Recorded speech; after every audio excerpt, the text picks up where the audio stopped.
कर्म और भाग्य। श्री कृष्ण कहते हैं कि आपके रोने से आपका भाग्य नहीं बदल सकता, आपका भाग्य आपके कर्मों से बदलता है।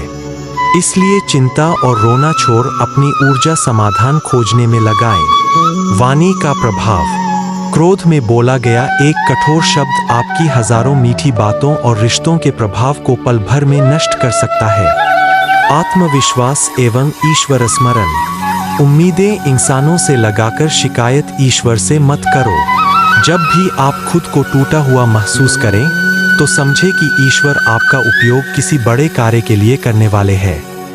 रिश्ते और इंसानियत। जहां संघर्ष नहीं वहां सफलता नहीं होती। अपना दर्द हर किसी के सामने बयान न करें, क्योंकि लोग मुंह पर सुनकर पीठ पीछे मजाक बनाते हैं।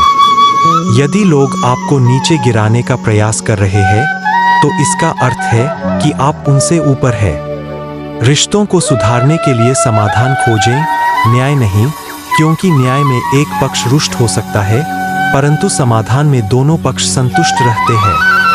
धन और अहंकार। पैसा एक ही नियम जानता है, यदि आज आपने उसे संचित कर बचा लिया तो कल वह संकट में आपको बचा लेगा। परंतु केवल धन से व्यक्ति धनवान नहीं बनता। सच्चा धनवान वही है जिसके विचार, सोच और व्यवहार मधुर है।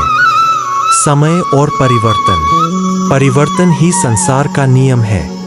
समय कभी एक समान नहीं रहता। जैसे मौसम बदलता है वैसे ही जीवन में सुख और दुख आते हैं। समय से पूर्व और भाग्य से अधिक किसी को कुछ प्राप्त नहीं होता। मन का नियंत्रण। मनुष्य का मन ही उसका सबसे बड़ा मित्र और सबसे बड़ा शत्रु है।